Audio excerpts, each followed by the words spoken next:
Hi everyone, I'm Abigail. This is Josh, and welcome to another Two Kids interview. We are joined by Newbery Honor winning author Pedro Martin. Mr. Martin's debut book was a graphic memoir, The MexiKid, that won a large number of awards. Thank you so much for being with us today. Hey, thanks for having me. It's good to meet you guys. You wrote a book about your own true life stories, but those stories are from decades ago. How much did you need to check in with family and friends to make sure you were remembering things correctly? Oh, that's a great question. One of the things that I tell everybody is that my family is a big family of storytellers, and so whenever we get together, we tell stories, and usually it's this particular story. This one comes up a lot, and everybody has a different memory about how everything went on this trip, and so usually like I'll start telling the story because like I want to kick it off, and I'll say, "Remember that time?" And then I'll start telling the story, and then one of my brothers or sisters will interrupt and be like, no, no, no, stop, stop, stop. That's not how it went. It's this. And then they'll tell their version of the story. And then somebody will interrupt them. And it'll just go on and on like that. But the thing I like about it is that everybody has their own take on it and everybody remembers everything a little bit differently. And so as the years went on, I just started picking my favorite parts from everybody's version and kind of pushing them together. So the story is true and very much part of the family lore, and everybody had a little bit of additive to it. But so when the book came out, they all kind of like understood like, oh, this is like the best of the memories that we all had in of that trip. Lots of parts of books get cut in the editing portion. Can you tell us one of the stories you had to take out of the book that was the hardest to cut? Oh man, there was so much. Now, originally, because this is my first book, I'd never done a book before, and so the first two questions I asked when they said I could write this book, I asked, "How long is it, and when's it due?" And the first answer was, "Oh, however long you want it." And then the second answer, and whenever you think you can have it finished. And I'm like, "Oh no, no, no! I need numbers. I need dates." And so they said, "Okay." It's about 270 pages, and we'll have it due just the drawings due in 6 months. And I'm like, perfect. And so then I just got rolling. I just started working. And since, like I said, I didn't know how to do a book before because I've never done it. I just worked every day from like 5:30 in the morning to 5:30 at night, just drawing, drawing, drawing. And the date it was due, I like stopped and I said, okay, I think I'm done. And I gathered all my drawings together and put them in a PDF. And when I looked at the PDF number, it was 300, what? I'm sorry, 320 pages, 320 PDFs. And I'm like, oh, okay, that's good. That's a little bit more than what they said, but I think we can edit it down. That's great. And then when I looked again, I realized that it wasn't 320 pages I was sending them, it was 320 spreads. And a spread is 2 pages. So I accidentally wrote 640 pages of book. And then I sent that in. And I waited because I was so upset that I had messed up by writing too much. So I wrote double the amount of book. And so when the editor finally called me a week later, she's just like, "This is you got to cut this thing in half. We can't do a book that's that big." So for the next 2 weeks, I literally like tore pages apart and I ripped panels and I threw panels away and I reassembled the book until it was back to 320 pages. So all the stuff I threw out were all just goofy jokes, and a large part of the middle is me discussing all the different kinds of Mexican sodas because they're all beautiful and they're all different colors and they all taste really weird. And I had like a lot to say about it. And so when that had to go, that was made me super sad. I'm like, I'm going to do something with these sodas later. And so I did like a little zine that I put out a year later of all my ideas about sodas and which ones were my favorite and which ones I hated and stuff like that. So I took all that and I did a little bit something with it. So, but yeah, I cut about half of the book. I can see a Doritos cap in the back of your Oh yeah, there screen. it is. I love Mexican soda, but I don't drink it very often, but I love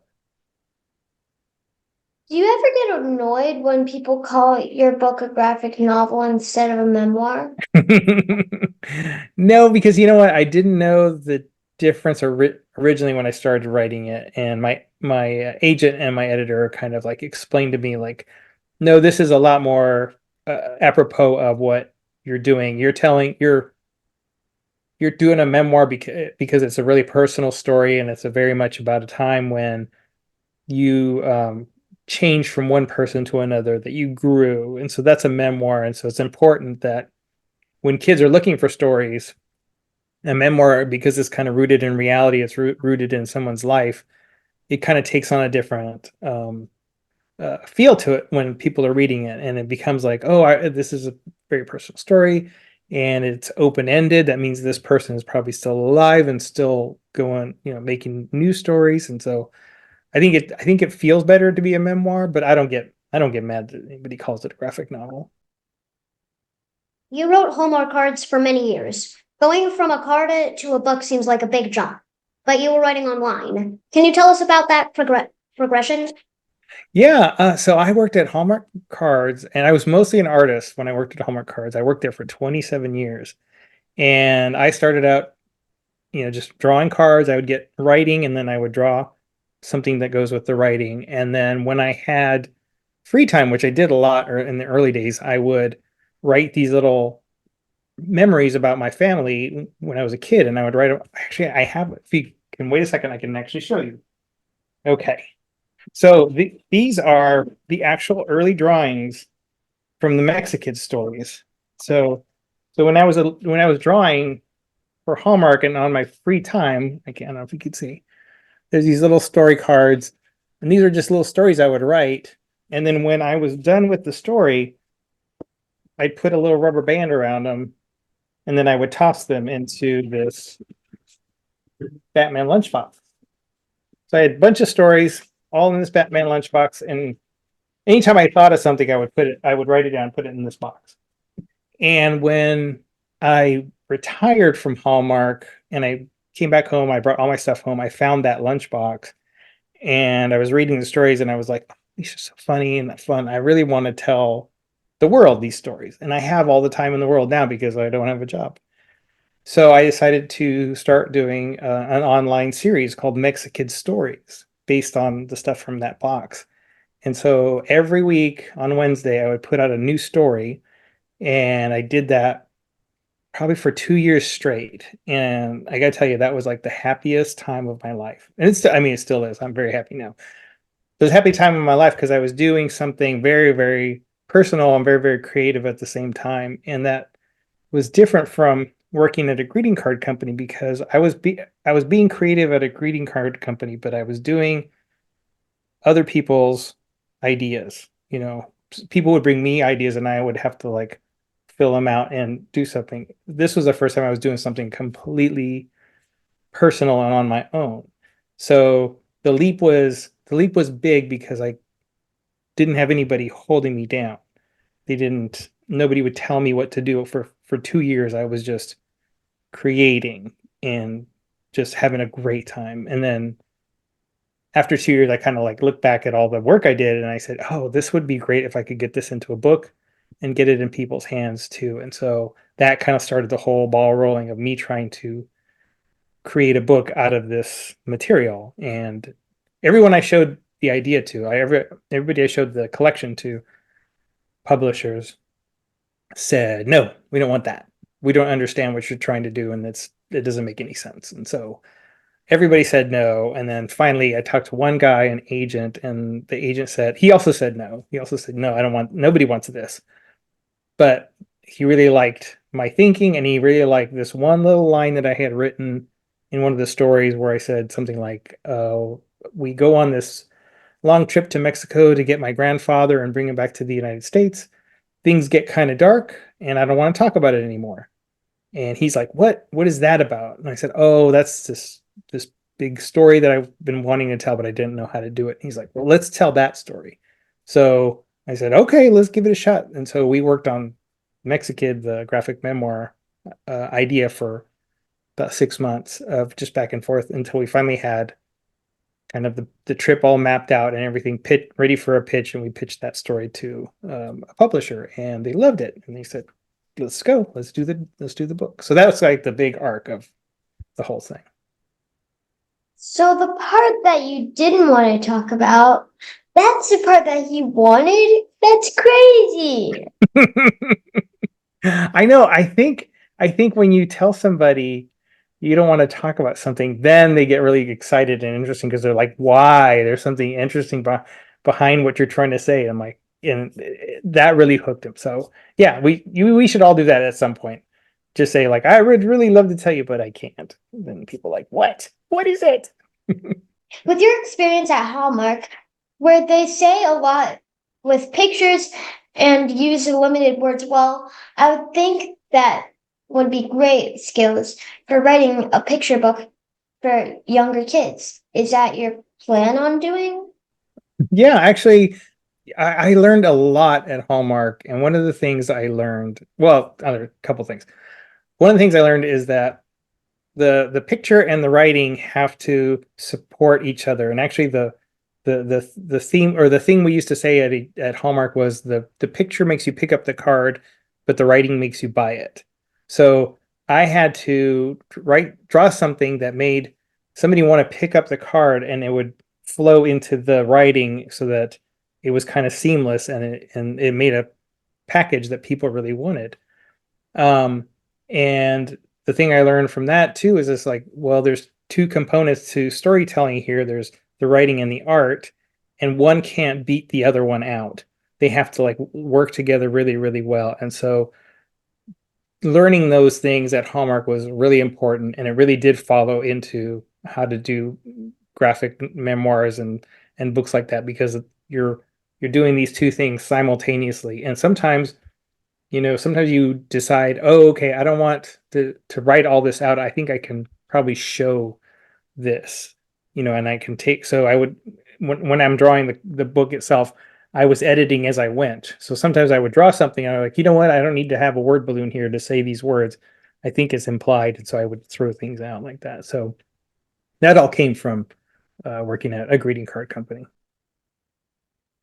Is there any back and forth when you were writing it and illustrating it where you look at it and realize you either need to say something differently or add a drawing to make sure the reader will get what you were trying to say? Yeah, 100%. That whole part after the manuscript was done, everything else after that was just me trying to like tell the story, and then I would look at the story again and I would be like, no, this doesn't make sense. People aren't it's not going to read right. That's another thing that I learned from Hallmark from greeting cards is that as an artist, you have to lead the reader down to the corner of the card because the whole corner of the card is where they're going to open the card. So when you're laying out a page and you're telling a story, you want the person to read all the stuff and then follow it all the way down to the corner. And then at the corner, you're supposed to do that thing like we talked about before, like, oh, there's something going to happen, but I don't want to tell you yet. So then you get excited about flipping the page to the next page. And so I learned that process at Hallmark. And so whenever I'm laying out a page and working on something, and if it doesn't do that trick where it leads you to the corner, then I have to throw things out or start a whole new idea to get to that page turn. So if that answers your question. Can you talk directly to my grandmother for a moment? I have in explaining her that graphic books are real books and Oh.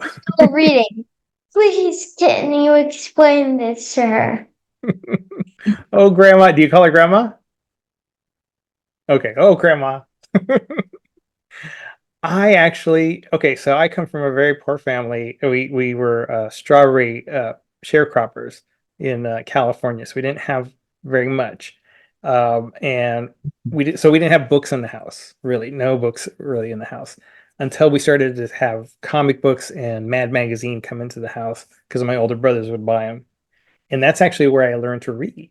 I learned to read from comic books because I wasn't some kids are visual learners, and so the great thing about comic books is that you have a picture and you have words, and you can kind of make out what's going on, and then it makes the words make sense. And so for some kids, this is actually like a really, really strong tool to help them learn to read and get into literacy and actually like look for more things to read and more things to consume. Because once you start that process, it's just a roller coaster. And so any way you can get a kid to pick up a book and start swimming in it, that's the best thing. So comic books and graphic novels are amazing tools, and I know lots of kids who just like eat them up like candy because they're just so much fun and fast paced, and just the pictures are great, and then you just get more and more excited for more and more stuff. So please, Grandma, consider it.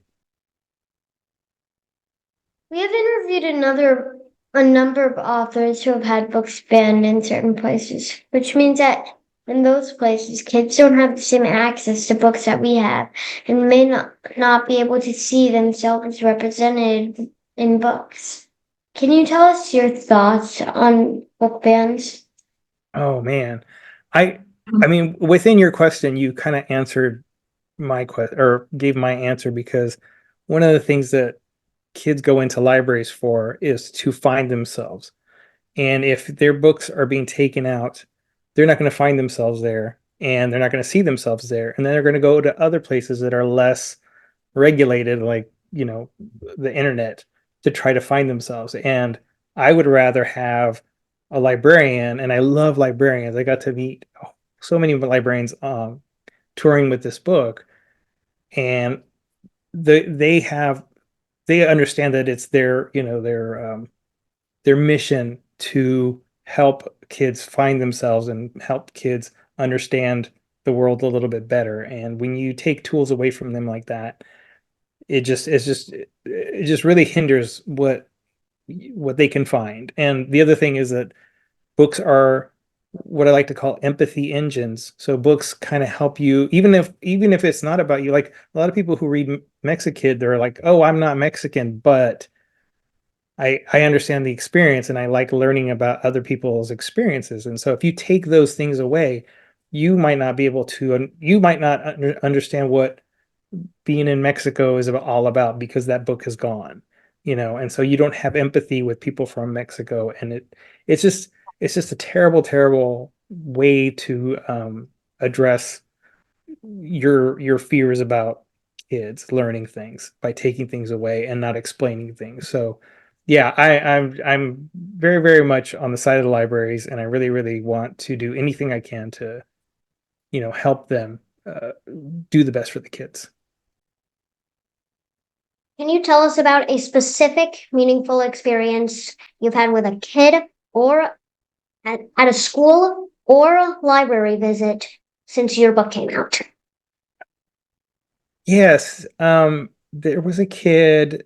I went to a school in Alexandria, Virginia, and while we were getting, I think, I think we were getting ready to do the talk, and this little girl was in the room as I was setting up, and she had asked a question. Oh yeah, yeah, she asked the question. She said, "Have you ever been bullied because of your artwork?"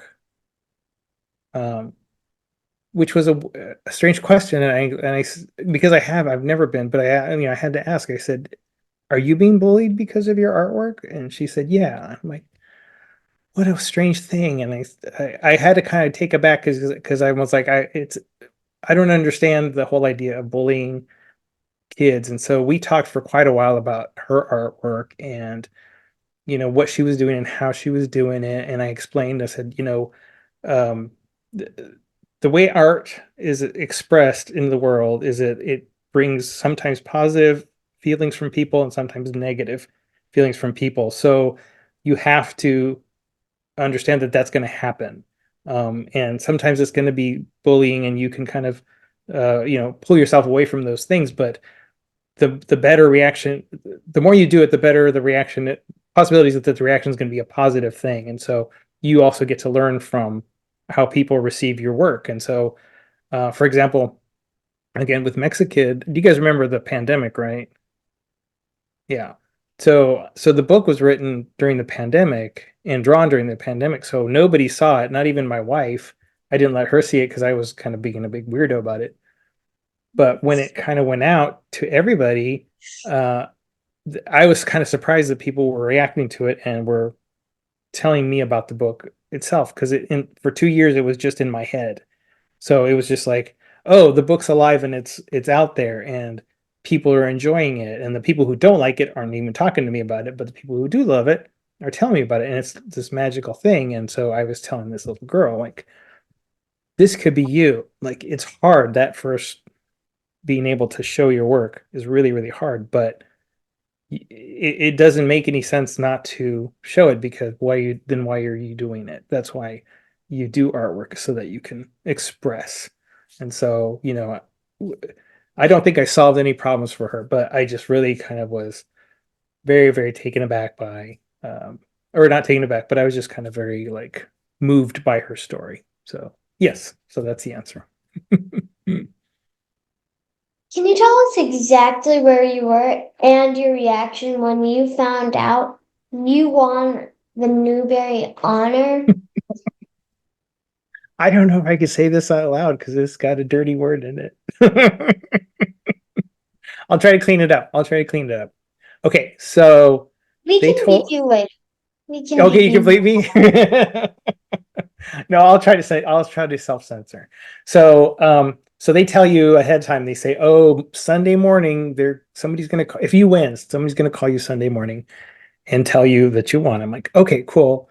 And so Sunday morning, I had been getting calls like the week before from this guy who had been trying to. He would call and he would say, "Hey, I'm Jeffrey, and I'm here to help you control your diabetes." And I'm like, "I don't have diabetes, Jeffrey, so stop calling me." So I would hang up. And this would like happen every day. Jeffrey would be calling because he was trying to sell something.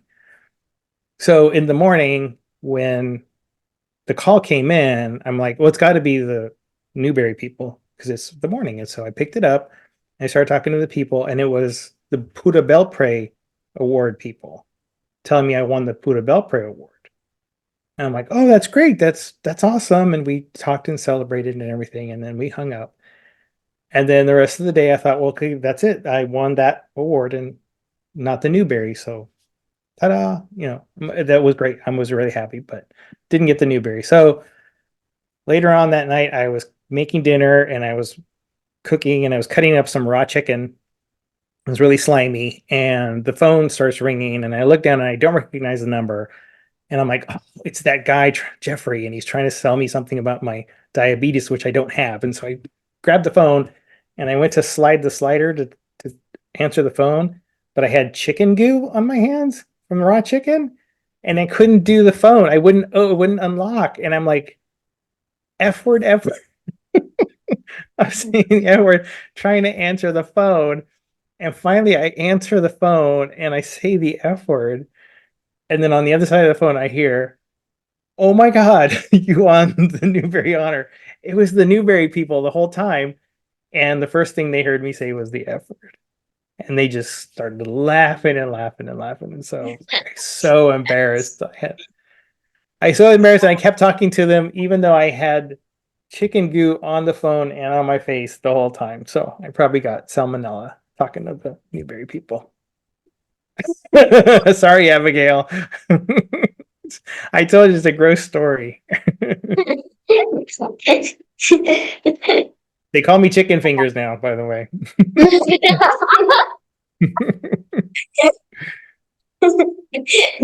Oh, What author has the most influence on you?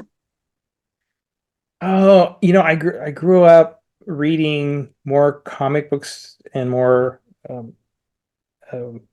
treasuries of comic books like Peanuts and stuff. But one of the ones that was a big influence was this cartoonist named Linda Berry that I loved her work and very, very much influenced my work. She did real memoir stuff and she did them, just really loose and really like squirrely. And I loved her stuff. And anytime I would see it in the newspaper or whatever, I would copy it and I would have a folder of all her work that I would just kind of read over and over again. But I also liked What's his name? Oh, Calvin and Hobbes were a big influence. So Calvin and Hobbes by Bill Watterson, just amazing artwork and so funny. So those are two of my favorite authors. What advice do you have for people who want to write a graphic book? Oh, okay. Well, I mean, I've only done the one, so I can just tell you that it's just a matter of writing down everything, especially if you're doing the memoir stuff, like I do. Like I have on my phone, I have a place where I just write simple sentences, ideas, thoughts, and then I would forget about them, and then I would come back like a couple days later, and I'm like, oh, I said something here that was kind of interesting. I'm going to follow up on this thought. So I just recommend people just write what happens, journal, or just take notes about during the day, because even though some of that stuff might not seem like very interesting at all, later on it could pop something in your head that you had kind of let dormant, and you can just kind of build a story off of it. So, and sometimes titles, like you write a title, you put it in your little folder, and then later you see that title and you're like, this would be a really good movie, like let's write this movie. So yeah, that's what I say to kids who are getting into writing. And then graphic novel stuff is consume as much graphic novels as you can. There's so many wonderful writer or illustrators out there that can just just magically take you to a different place. And some of them are, American born, but there's so many European graphic novels and South American graphic novels out there that are just beautiful beyond belief, and they'll just get you just so excited to draw, and you'll want to draw, and you'll feel bad about your drawings, but eventually you'll feel good about them. What can we expect the MexiKid sequel, and does it have a working title yet? You guys want an exclusive, yeah. So if you look behind me, you see all these little Post-it notes up here on the wall.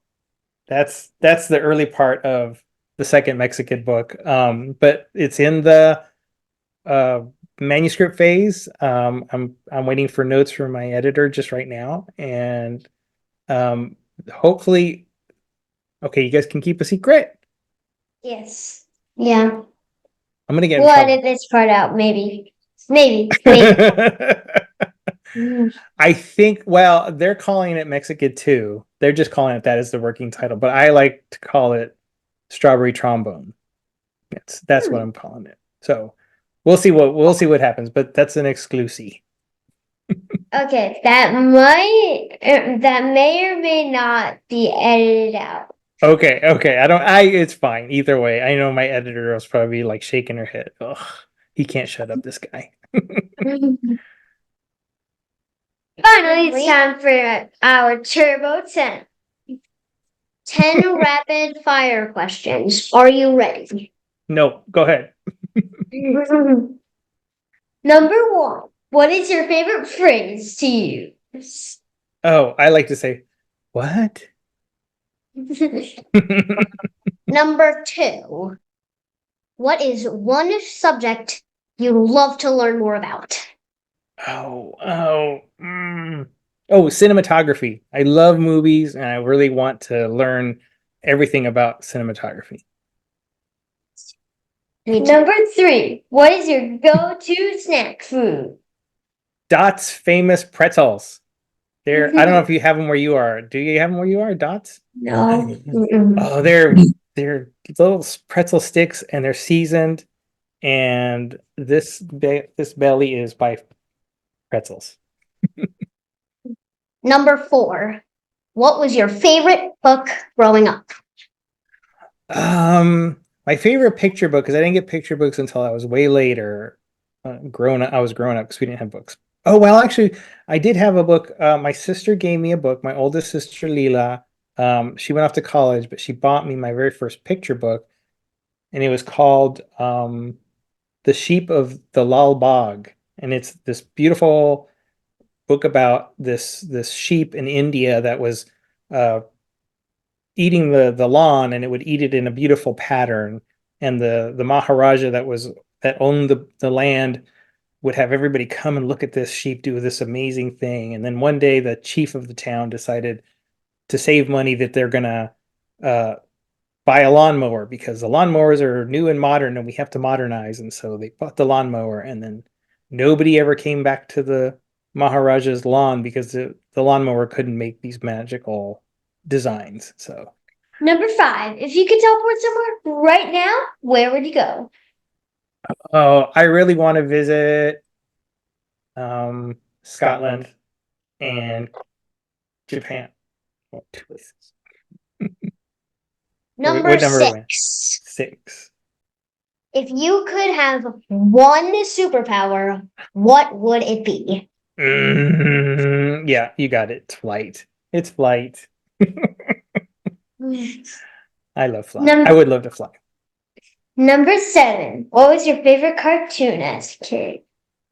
Oh, it's got to be Super Friends. It's from the 1970s. The best. It's just awesome and terrible. It's if you watch it today, you'd be like, why? Why is this good? When I was a kid, that was the best. Number 8. What is your favorite rainy day activity? Oh, Dots Pretzels, watching a movie. Number 9. If you could have any 3 dinner guests, who would they be? Good one. Linda Berry, the cartoonist. Will Ferrell, the comedian. And Barack Obama. That's what I want to be. Number 10. What is the best piece of advice you were given? Oh, that I was given. Oh. I think it was show don't tell. Like, and I think I got that from greeting cards and all the way to now, like where people would look at my work or we would talk about work and they would say show don't tell. Like sometimes you don't have to write it, your character can express it, and that's just as good as writing it. So show don't tell. You were awesome. Thank you so much for doing that. Thanks for having me. And thank you so much for spending time with us. We can't wait to read your future books. Awesome. I will work very hard so that you guys can read it and we can do it again in 2 years.